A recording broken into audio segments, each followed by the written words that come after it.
18 வருஷம் கஷ்டப்பட்டு தாய் தப்பு வளர்த்து யார்கிட்ட ஒப்படைக்கிறாங்க? புருஷன் ஒப்படைக்கிறாங்க. புருஷன் எப்படி பார்த்துக்கணும்? 18 வருஷமா வளர்த்த தாய் தப்புன்னு விட்டுட்டு வர பெண்ணை எப்படி பார்த்துக்கணும்? தங்கமாட்டம் பார்த்துக்கணும். அப்படி பார்த்துக்கிறவன் தான் ஆம்பளை. இல்லைன்னா பொண்டாட்டி அடிக்கிறவன், உதைக்கிறவன், திட்டுறவன், பொண்டாட்டி சந்தேகப்படுறாங்க பாருங்க, இவங்களாம் ஆம்பளையே கிடையாது. நான் வெளிப்படையாக சொல்கிறேன். மனைவியை யார் அன்பாக நேசிக்கிறீங்களோ அவங்க தான் உண்மையான ஆண்மகன். அந்த மனைவி கிட்ட வந்து எவ்வளோ பாசமாக இருந்து உங்களால் செக்ஸ் பண்ண முடியலாம் கூட பரவாயில்ல, ஆனால் அன்பாக பேசி பாருங்கள். எனக்கு செக்ஸ் கூட வேணாங்க, நீங்கள் பேசுகிற அந்த அன்பே போதுன்னு சொல்கிற பெண்களும் இன்னும் நம்ம நாட்டில் இருக்காங்க. அதால் தயவு செய்து ஆண்களுக்கு முடியலைன்னா அன்பாக பேசுங்க. அப்படியே சப்போஸ் செக்ஸு வேணும் லைஃப்லனா முடியாத ஆண்கள் எங்களுடைய மருத்துவத்துக்கு வாங்க. நான் ஏற்கனவே நிறைய சொல்லிட்டேன்.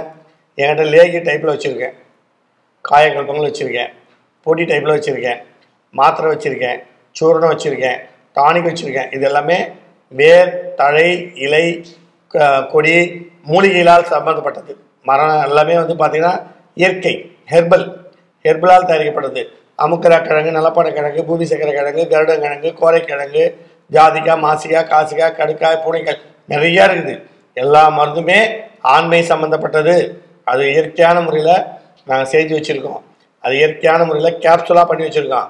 ஒரே ஒரு கேப்சூல் போட்டு உங்கள் மனைவி சந்தோஷமாக வச்சுக்கலாம். இந்த கேப்சூலு நிரந்தரமாக உங்கள் செக்ஸ் லைஃப்பை பர்மனண்ட்டாகவே செக்ஸில் குறைவர அளவு பண்ணி கொடுக்கும். அது மாதிரி மருந்துலாம் வச்சுருக்கேன். என்னுடைய இந்த தலையணை மந்திரம் நேயர்கள், இந்த ப்ரோக்ராம் பார்த்தவங்க, உங்களுக்கு ஆண்மை குறைவு இருக்குது, எங்கள் மனைவிகிட்ட வந்து ஆசையாக படுக்கணும்னு ஆசை இருக்குது ஆனால் முடியலன்றவங்க என்கிட்ட வாங்க. கண்டிப்பாக உங்கள் மனைவியோடு நீ சந்தோஷமாக இருக்கிறது என் பொறுப்பு.